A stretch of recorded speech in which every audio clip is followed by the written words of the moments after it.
வணக்கம்.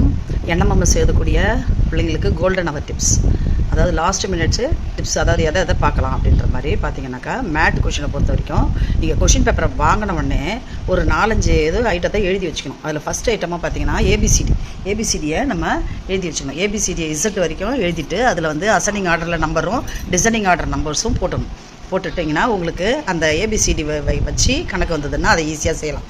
அதுக்கு அடுத்ததாக ரெண்டாவது டிப்பு பார்த்தீங்கன்னா, ஒரு நம்பரு, அதுக்கு அடுத்தது வர்க்க எண், கண எண். இது ஒரு டேபிளர் காலம் மாதிரி நம்மளுக்கு இந்த வர்க்க எண்ணை வந்து 20 வரைக்கும் கூட நம்ம போட்டுக்கலாம். கண எண் ஒரு 10 ஒரு 15 வரைக்கும் போட்டுக்கலாம். உங்களுக்கு எது தெரியுதோ அது வரைக்கும் போட்டுக்கோங்க. முதல்ல எக்ஸ்ன்னு சொல்லிட்டு 1 2 3 எழுதிக்கோங்க 15 வரைக்கும். அதுக்கு அடுத்தது எக்ஸ் ஸ்கொயர்னா வர்க்க எண், இதனுடைய வர்க்க எண்ணை எழுதிக்கோங்க. எழுதிக்கிட்டு அதுக்கு அடுத்தது கண எண். இந்த டேபிளர் காலம் போட்டுக்கிட்டிங்கன்னா டக்குன்னு உங்களுக்கு இதை கம்பேர் பண்ணி ஆன்சர் பண்ணுறதுக்கு சரியாக இருக்கும். அதுக்கு அடுத்து அதாவது தேர்டு பார்த்தீங்கன்னா பகா எண்களுக்கு க்ளூ வந்து 44 2 2 3 22 3 2 1. இதை மனசில் வச்சுட்டு, அதாவது 1லேருந்து 10 வரைக்கும் உள்ள பகா எண்கள் 2 3 5 7, அப்புறம் 11லேருந்து 20 வரைக்கும் உள்ள பகா எண்கள் 11 13 17 19. இந்த டேபிளர் காலத்தை, அதாவது இது ஃபோன் நம்பர் மாதிரி இதை நினைப்பு வச்சுக்கிட்டு இதுக்கு கீழே நீங்கள் என்ன செய்யலாம், எத்தனை பகா எண்கள்னு எழுதிக்கிட்டிங்கன்னா உங்களுக்கு இடைப்பட்ட எண்கள் எத்தனை பகா எண்கள் அப்படின்னு வருது. பகா எண்கள் சம்மந்தமான கணக்குகள் இல்லாட்டி இதுக்கு அடுத்த எண்கள், இந்த பகா எண் சம்மந்தமாக எந்த கணக்கு வந்தாலும் செய்யறதுக்கு ஈஸியாக இருக்கும். அதுக்கடுத்தது ஃபிபினோசி எண்கள். ஃபிபினோசி எண்களை நம்ம எழுதி வச்சுக்கணும்.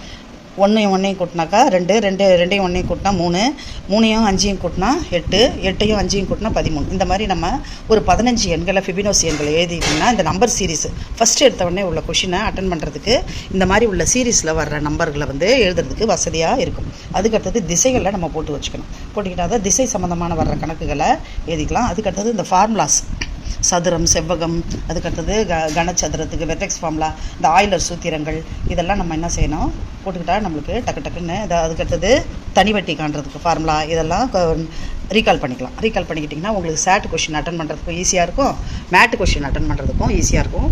இதை வந்து நீங்கள் திருப்பி ஒரு தடவை பார்த்துக்கிட்டு போங்க.